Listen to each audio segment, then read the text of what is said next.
What's up guys? Welcome to part 1 in my rewrite for Batman v Superman Dawn of Justice. In this video, I'll be covering all of Act 1, and in part 2, I'll be covering Acts 2 and 3 together in one separate video. Now I know a lot of you guys are probably wondering why I'm releasing a DC rewrite in the middle of my Rise of Skywalker rewrite series. And the answer to that is simply because I've just been meaning to get around to doing rewrites for the Rise of Skywalker, Batman v Superman, and Transformers 3 for a while now. Those are my 3 most requested videos at the moment. And to be honest, it's been almost a year since I announced my DCEU Rewrite Series. So it's high time that I finally kept my word and released a rewrite set in that series. So don't worry, I'm still working on the Rise of Skywalker.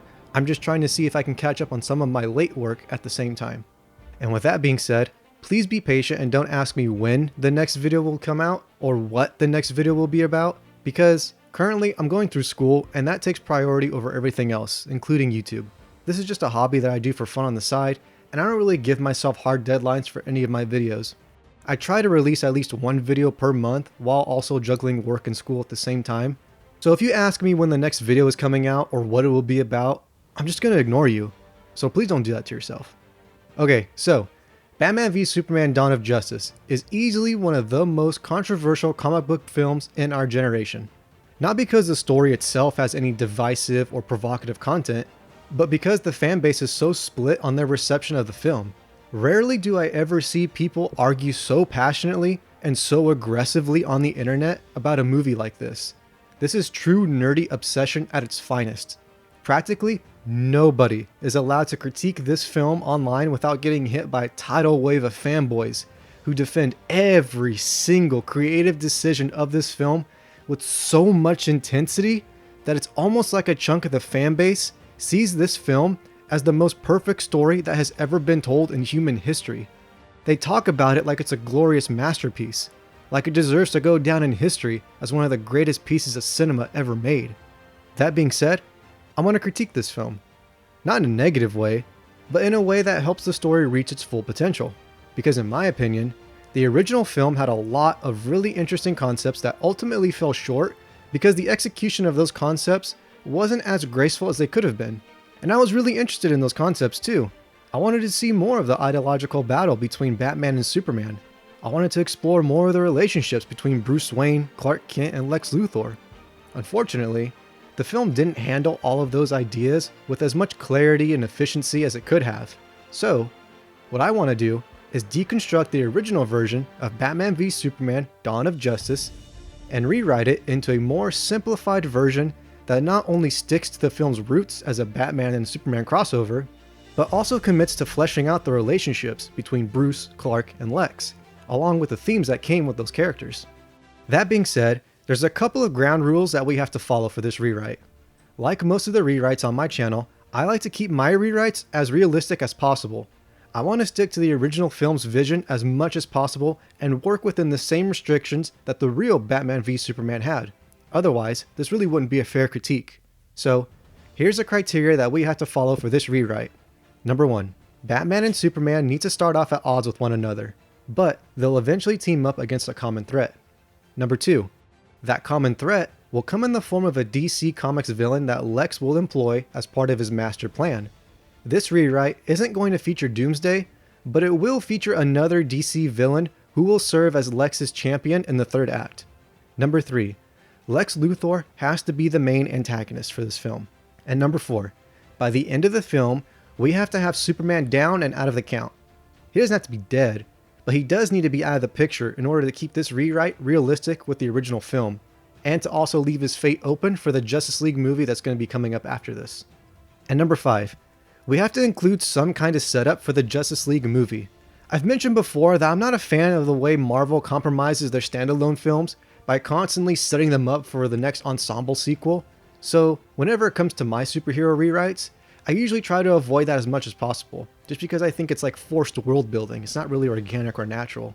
But I want to make an exception for this rewrite because Batman v Superman isn't a standalone superhero movie. It's a crossover. So you have more wiggle room for world building. Okay, now that we have those ground rules established, let's get to work on our characters. The original Batman v Superman tried to orchestrate Batman and Superman as dual protagonists, which right off the bat is a tricky thing to do, and I've only ever seen it successfully pulled off twice. The first time that I saw it done was in William Shakespeare's play Romeo and Juliet with the two main title characters. And I saw it a second time in the movie The Departed with Matt Damon and Leonardo DiCaprio's characters. So any other time that movies try to pull off dual protagonists, they end up biting off more than they can chew, and as a result, the execution always falls apart at the seams, and one of the protagonists will always end up being greatly disserviced in favor of the other protagonist. So in order to avoid that potential pitfall, we're going to make Batman our main protagonist, since the original film was really about him anyways. And Superman is going to be our deuteragonist, with Lex Luthor being our obvious antagonist. This is Batman's story. This movie is about him meeting Superman and how that experience helps Bruce get back in touch with his humanity. Yes, Superman is in this story, but it's not about him. It's about the Dark Knight's redemption. So now that we clarified our characters' roles in this story, we need to simplify the themes of this movie too. Now I know the original film was trying its best to deliver a bunch of sophisticated moral messages about God complexes, savior figures, prejudice, and the moral responsibility that every human being owes to society, but we're just going to focus mainly on one major theme, or as some people call it, the controlling idea. And that major theme is going to be trust. It's through trust that broken people can restore their faith and regain their former identities before they became bitter and heartbroken. It's through trust that Batman will learn how to grow as a character, and it's through trust that these two heroes, the Man of Steel and the Dark Knight, will unite to defeat a greater evil. So, trust. That's our main theme. That's what we're running with, and just as a quick side note, this rewrite is going to be based off the Ultimate Edition of Batman v Superman Dawn of Justice, not the theatrical cut. Okay, here we go. Act 1. So the original film opens on the Waynes being murdered, but at this point, I feel like Batman has a large enough fan base and has had enough exposure to general audiences that everyone already knows about his origin story. It's just like Uncle Ben with Spider-Man. We all know that Thomas and Martha Wayne were killed by a random thug named Joe Chill, and that left Bruce orphaned and traumatized for the rest of his life. We don't need to see that all over again. So, instead of showing the Wayne murder all over again, we're instead going to showcase a different death. One that is integral to Bruce's character arc and is much more relevant to the overall story in this rewrite. We're going to open this rewrite with the murder of Robin. And thanks to Zack Snyder's confirmation, we know that this version of Robin was Dick Grayson, the very first Boy Wonder. So we're going to open with Dick Grayson's Robin being murdered by the Joker in the same fashion that the Joker killed Jason Todd in the comics. In both versions, Joker is going to beat a restrained Robin to death with a crowbar, and then he's going to spray paint Robin's suit like how we see it in the glass case later on in the movie.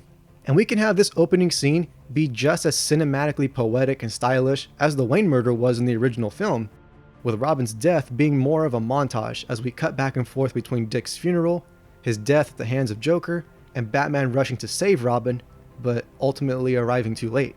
And we can even avoid the whole Joker recast thing for this movie by using some strategic cinematography and only having inserts of the Joker's body, like his hands, his feet, and his smile, but never really showing his entire face. That way, it releases a bunch of pressure off of Zack Snyder's shoulders so that he doesn't have to worry about recasting and living up to Heath Ledger's performance for this movie. And speaking of casting, I don't think it matters too much who plays Robin in this movie, but I'm just going to say that for this rewrite, I think Jacob Elordi would do just fine as Dick Grayson. Not like it really matters, he's going to die in the first scene anyway, so, but hey, who knows? Maybe if they do like flashbacks later on in the DCEU, they can still use Jacob, who knows? So, right after Robin's death, we're going to open on the Black Zero event from Man of Steel, except we're going to see it from Bruce's point of view. This is going to serve as our inciting incident, and this version of the Black Zero event can remain exactly the same way that it is in the original film, except I'm going to make one change. This Wayne Enterprises employee named Jack, you know, the guy who becomes collateral damage in Superman's fight with Zod, we're going to swap him out for someone else. And that someone else is going to be Lucius Fox. And the cool thing is, you could possibly have a celebrity cameo here by casting somebody like Denzel Washington, Carl Weathers, or Danny Glover for the role of Lucius. In the original film, we were shown that Bruce Wayne had a somewhat close relationship with his financial director Jack. So much to the point that he grieved for him when he became a victim of the Black Zero event, which is actually a really good contributor to Batman's character arc in this film. He's been Batman for over 20 years now, and he's had to watch multiple people die, sometimes as a result of his no-kill rule. which is what Batman's arc is all about in this movie. But wouldn't it make so much more sense if the character whose death propels Bruce's character arc be someone whom audiences are already familiar with? Someone like Alfred, Jim Gordon, or Lucius Fox? You know, someone whom audiences, regardless if they're casual Batman fans or not, will instantly recognize as Lucius Fox and immediately understand the close relationship that the two characters share thanks to pre-established media like the Christopher Nolan movies. So I think Lucius Fox is a perfect fit for this role in the rewrite, since the DCEU obviously never planned on using him anyways, so that leaves us with an interesting opportunity here. So after Lucius is crushed by the collapsing building in the Black Zero event, and Bruce saves a couple of survivors, we can cut to the 18 months later mark. We can still have that scene where the two cops stumble upon Batman rescuing those victims of human trafficking, except this scene isn't going to be shown through the perspective of the two cops. It's instead going to be shown through the perspective of Batman himself, as he captures and interrogates the sex trafficker. And we can see just how different this version of Batman is compared to how audiences are used to seeing him.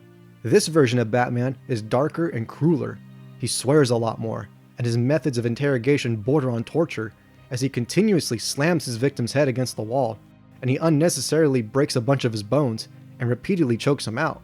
Batman has heard rumors about the discovery of kryptonite and its exchange on the black market. He wants to know where he can find the kryptonite, and that's why he's interrogating the sex trafficker. And even though the criminal reveals that there will be a shipment of kryptonite arriving in Metropolis within a week, Batman burns the trafficker with the Bat brand and tells him that he got off lucky. We can see that this version of Batman is acting more like the Punisher from Marvel Comics than the traditional Caped Crusader. He seems to always be angry, and he's got little to no self-control as he consistently beats up criminals within an inch of their lives, and he doesn't care about the toll that this kind of brutality is taking on his soul. Also, as a quick side note, I want to mention that I wasn't a fan of Batman's suit or his fat chunky bat symbol in this movie, even though those were all pulled from Mark Millar's comics, you know, The Dark Knight Returns. I don't know, maybe it's just my inner fear talking, but there's just something about men with bulges and leotards that just screams pedophile to me.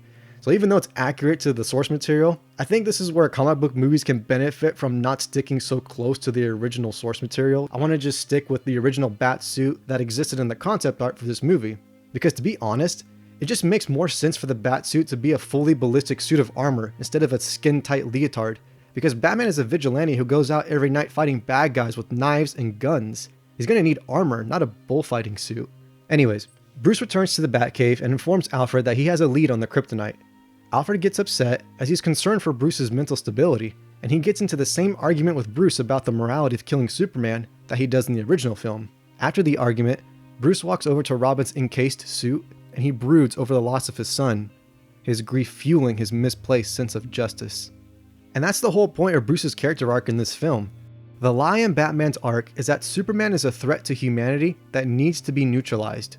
In his limitations as a human vigilante, Batman has become paranoid that he can't protect Gotham from extraterrestrial threats like Superman. So in order to do that, Batman is going to have to put Superman down for good.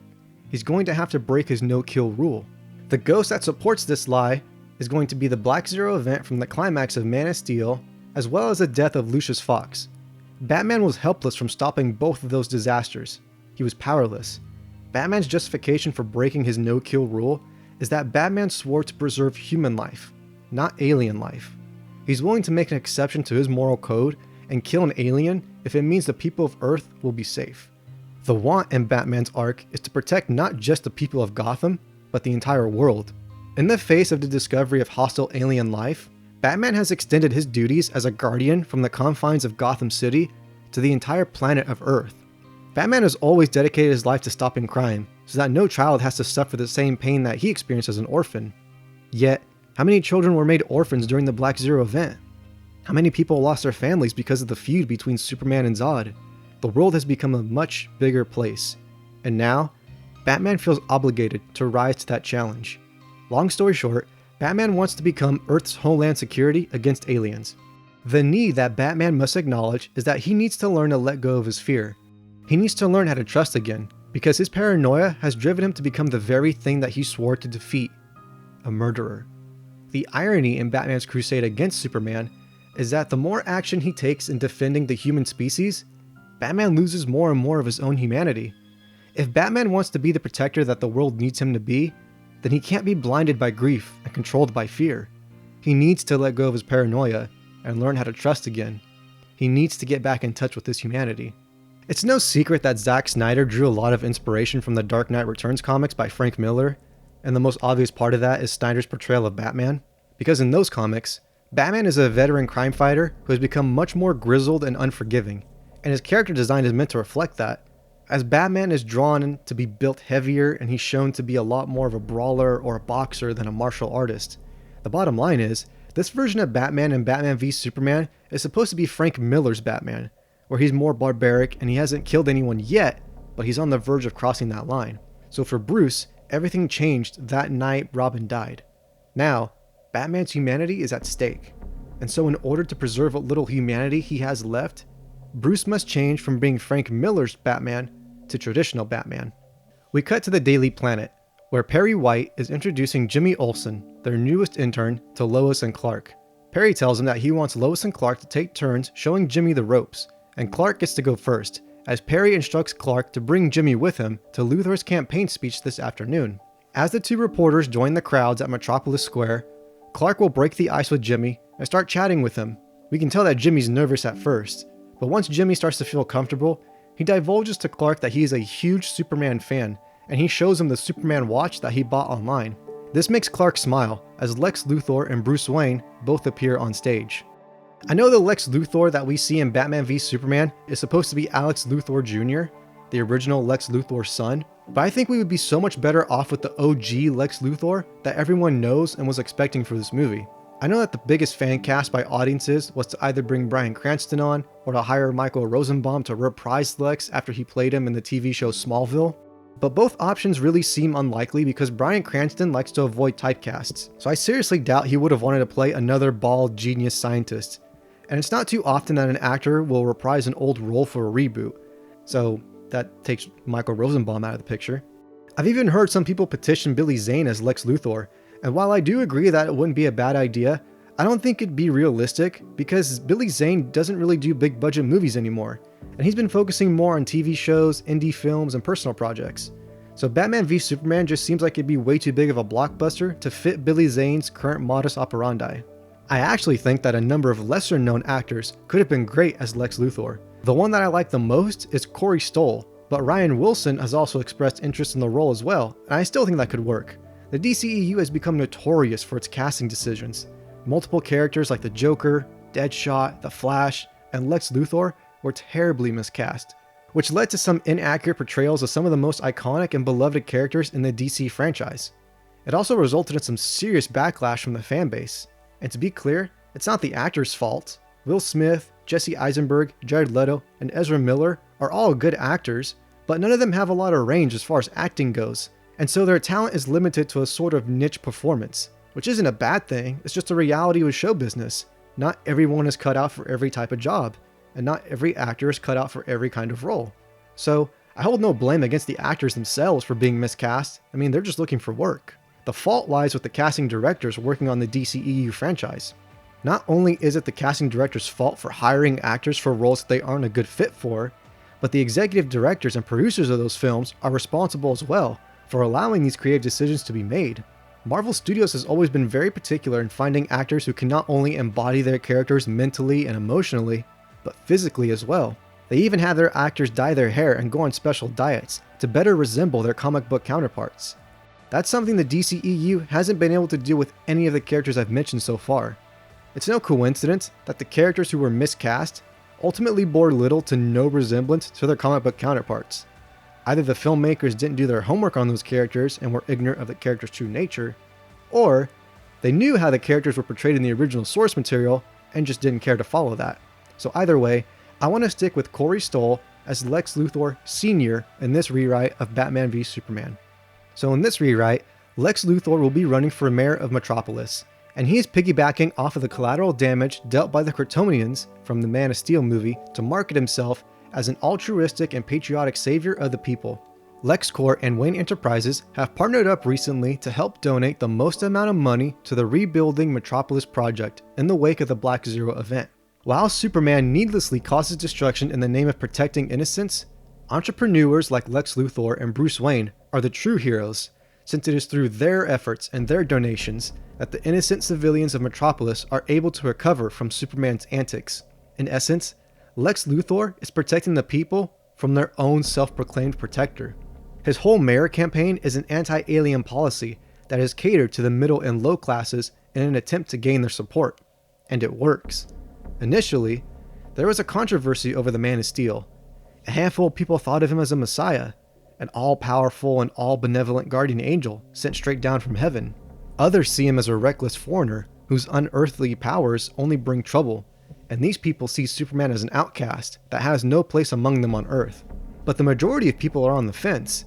They don't know enough about Superman to know whether they like him or dislike him. He's mostly remained a mysterious and reclusive figure. Sure, he's helped out a couple of people, but at what cost? Whether it be intentional or not, Superman causes more problems than solutions. So, with Lex's campaign, many of the people start to buy into Lex Luthor's propaganda, and their otherwise neutral opinions on Superman are twisted into distrust and discrimination. A seed of fear was planted into the people of Metropolis after the Black Zero event, and now, Lex has nurtured that seed until it has grown into a full-on weed of paranoia. Clark and Jimmy will look at each other with disturbed concern as a crowd erupts in applause at Luthor's discriminating speech. Jimmy frowns at the people clapping, and he encourages Clark to leave with him. But as Clark is about to comply, he notices that Bruce Wayne is staring at him intensely, almost as if he's honing in on him. Clark returns Bruce's rude scowl before being dragged away by Jimmy. After delivering the campaign speech, Lex invites Bruce to ride with him in his limousine. Lex talks about how the recent partnership in rebuilding Metropolis has been a major success, and he offers a toast to an even more fruitful alliance in the future. Lex proposes a new idea to Bruce, a new project, one that will help ensure national security against all alien and metahuman threats. Having just one metahuman in the form of Superman is bad enough, but just how many are out there? How many of them are hostile to regular human beings? Do they pose a threat to society? How can they be sure that their world is safe? This new project that Lex is conceptualizing will help ensure national security for all of the people of Earth. Bruce asks Lex if he thinks that vigilantes like Batman are a threat to society, and Luthor says that he isn't sure, but he doesn't want to take any risks. He jokingly tells Bruce that he's heard rumors that Batman is a vampire, to which Bruce responds with a fake chuckle. These scenes that we just showed with Lex Luthor will serve as payoff to Perry White's line from the Man of Steel movie. Can you imagine how people on this planet would react if they knew there was someone like this out there? Bruce says that he'll consider Lex's offer and think over his idea before getting back to him with an answer. Later that night, Bruce will experience a nightmare, but it won't be the same nightmare that we see in the original film. In this version, Bruce's nightmare will greatly resemble that scene from The Boys, where Homelander slaughters an entire crowd of innocent people with his laser vision, except it's Superman who's doing the killing. In Bruce's dream, Superman will behave exactly the same way as Homelander. Bruce's worst nightmare starts to manifest before him, a world where Superman has gone rogue, and there's nothing that anybody can do to stop him. Soldiers and tanks will bombard Superman with their most powerful weapons, but there's nothing that they can do to stop him, as he continues to massacre everyone and everything in sight. Bruce wakes up from the dream with a startle, and once he recollects himself, Bruce calls up Lex, and he tells him that he's on board with the new project. Through a joint operation of both of their companies, Lex and Bruce develop a surveillance satellite program named Brother Eye. The satellites are designed to locate any other metahumans on Earth by detecting their energy signatures. The satellites will then monitor the metahumans by discreetly keeping tabs on their locations and their activities. To ensure that Brother Eye reaches its full potential, Lex wants to use Wayne Enterprises' military contract to sell Brother Eye to the Department of Defense.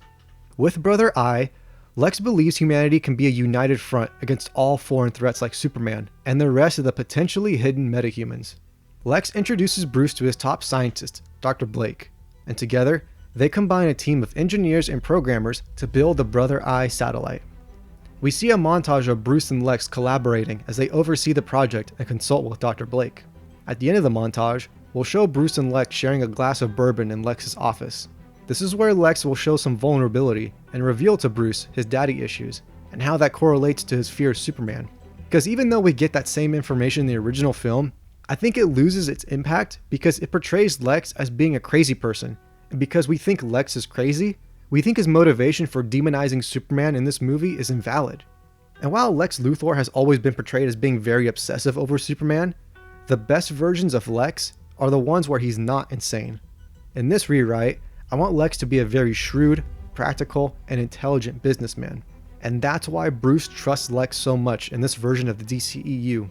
The most important thing that an audience should feel for your characters is empathy. When it comes to villains, you need that empathy in order for your antagonist to feel like a real character, and not just as an obstacle for the heroes to overcome. The audience doesn't need to feel sorry for the villain, because sympathy isn't half as potent as empathy is. Understanding is always way stronger than pity when it comes to storytelling. And that's why writing professors are always encouraging new generations of writers to make their characters more empathetic rather than sympathetic. The perfect example of this can be found in Thanos from the MCU, primarily in Avengers Infinity War. You don't necessarily feel sorry for Thanos when you watch that movie, but you understand where he's coming from. You understand his motivation, and you can see why he feels justified in his actions. And that's the most important thing when it comes to building a relatable antagonist. So that's what this vulnerable conversation between Bruce and Lex is supposed to do. Make Luthor an empathetic character. So far, Lex isn't a bad guy. He hasn't done anything wrong or illegal yet. He's just afraid of Superman, and he has every right to be. Lex will then finish off the conversation by telling Bruce that he thinks his father's painting of angels and demons should be flipped upside down. We cut to those same clips where the sex trafficker that Batman arrested pleads with the cops to put him in solitary confinement, since he knows that the Bat brand is a death sentence. And sure enough, the sex trafficker is executed by fellow inmates on his first day in prison. The story makes front page news, and once Clark gets wind of this at the Daily Planet, he becomes troubled, and he begins doing research on Batman and investigating as much as he can. And just like in the Ultimate Edition, we see Clark visit Gotham City and speak to the locals about how Batman has become an icon of fear and brutality. Clark tries to convince Perry to let him do a story on Batman, but Perry shuts him down and tells him to work on a story about Lex's campaign instead. Clark gets discouraged, but Jimmy is able to cheer him up with his positive attitude. A lot of people complained about how Superman was always so depressed in Batman vs Superman, and how he was constantly acting out of character by being mopey and sad instead of being the smiling beacon of hope that we all know Superman to be. So while Superman being upset is totally justified in this movie, I think we can help balance that out by having Jimmy Olsen be that consistent source of light in Clark's life as he goes through this troubling time. Oblivious to the impact that Jimmy has on Clark's life, Jimmy's idealistic optimism helps keep Clark's hope intact. Jimmy can give Clark a pep talk about how he believes Clark's heart is in the right place, and that he believes Clark is doing the right thing by shining a light on Batman. So to help him out, Jimmy volunteers to cover the story on Luthor so that Clark can focus on his story about Batman. Clark is super appreciative of this camaraderie, and this is what will really start to forge the bond of friendship between Clark and Jimmy. The next part of this rewrite will serve as the climax to our first act. After a busy day at the office, Bruce takes the Batmobile out to Metropolis. Tonight is the night. This is the night that the sex trafficker said that the kryptonite was being delivered, and Bruce plans to steal it. At the docks, a ship named the White Portuguese will make port, and the crew will be led by one of Luthor's henchmen. In the original film, Lex's henchman was this guy, who's apparently supposed to be KG Beast, but he doesn't look, sound, or act anything like KG Beast, so here's what I want to do with him. I want to replace KG Beast with another Batman villain known as Firefly. For those of you who don't know, Firefly, also known as Garfield Lens, is a pyromaniac who uses a heat pressure suit that comes with a jetpack and a flamethrower to become an arsonist and a professional criminal in Gotham City. So, there's two reasons why I want to use Firefly instead of KG Beast for this rewrite. 1. Batman is the only veteran superhero who is in active duty right now in the DCEU. So, he would have the most established rogues gallery out of all the heroes. Firefly has always been a Batman villain, and this would be his first live-action appearance on the big screen. It's not that KG Beast isn't a Batman villain, but in more recent storylines, KG Beast has been portrayed as more of an international villain, in the sense that he goes up against a bunch of different superheroes around the world. And I want to keep this rewrite contained by only focusing on the characters who operate in Gotham and Metropolis specifically. And the second reason that I want to use Firefly is because in that scene where KG Beast is holding Martha at gunpoint with this flamethrower, it just instantly reminded me of Firefly. I mean, I'm a simple guy. I see a movie with Batman in it, and there's a bad guy with a flamethrower. My mind automatically just jumps to Firefly. I know this is just a nitpick, since the story is going to be the same regardless of what henchman that you use, but this is just my personal preference, since I'm a huge Batman fan, and I would love to expand upon his rogues gallery in the DCEU. And so for the most part, this chase scene where Batman pursues the kryptonite smugglers will remain the same, except Batman won't be half as destructive and half as careless as he is in the original film, and he won't be killing people. At least not yet, anyway. He's not going to be flipping cars on top of each other or shooting missiles or crashing into buildings. Batman's going to be in way more control of his actions this time around. So Batman's able to throw a homing beacon onto the truck before Firefly grabs him and lifts him up into the air. Batman and Firefly will grapple in the air before Batman frees himself and uses his grapple hook gun to hang on to Firefly as the pyromaniac tries to shake Batman off by flinging him into skyscrapers. Batman finally manages to yank Firefly down to the ground and beat him up. Right as Batman pulls out the bat brand to burn Firefly, a hand grabs Batman's shoulder from behind. That's enough. Batman grabs Superman's wrist and tosses him across the alley, catching Superman by surprise. Firefly sees Superman's distraction as the perfect opportunity to escape, and he starts running away. Batman is about to stop him when Superman suddenly rams the Dark Knight into the wall and pins him there with his hand at his throat. He's not choking Batman, but he's also not letting him get away. Batman tries to squirm and wiggle out of Superman's grasp, even going so far as to strike Superman at all of his pressure points, but none of those have any effect on Superman. He's completely defenseless. Batman growls as Firefly activates his jetpack and escapes into the night. I heard you were a monster. I didn't think you were an idiot. With his X-ray vision, Superman pierces through Batman's cowl and discovers the true identity of the Dark Knight. Bruce Wayne. You peeked. Superman lets go of Batman's collar and drops him to the ground, where Batman coughs and rubs his throat. You may have your way of doing things in Gotham, but this is my city. A word of advice: the next time they shine your light in the sky, don't go to it. The bat is dead. Bury it. Consider this mercy. Superman turns to leave. Batman stands back up to his full height, his posture demonstrating a pure challenge to the Man of Steel's authority. Tell me, do you bleed? Superman frowns at Batman over his shoulder before launching into the sky. You will. And that concludes part 1 of my rewrite for Batman v Superman: Dawn of Justice. In part 2, I'm going to be covering the second and third acts of this movie. Now again, I don't know which video will come out next, whether it's going to be a Rise of Skywalker video, a Transformers video, or a Batman vs Superman video. I'm not really sure yet. I just ask that you guys please be patient as I try to catch up on all of these rewrites that I've been meaning to get to for a while now. And again, please don't ask me which video is going to come out next or what video it's going to be, because like I said, I'm just going to ignore you. But if you enjoyed this rewrite and you want to help me make more videos, then consider following me on Patreon at patreon.com/phoenixstudios. It really helps me out, and if you guys want to see more awesome rewrites from this channel, then go ahead and subscribe so that you can get notified when a new video drops.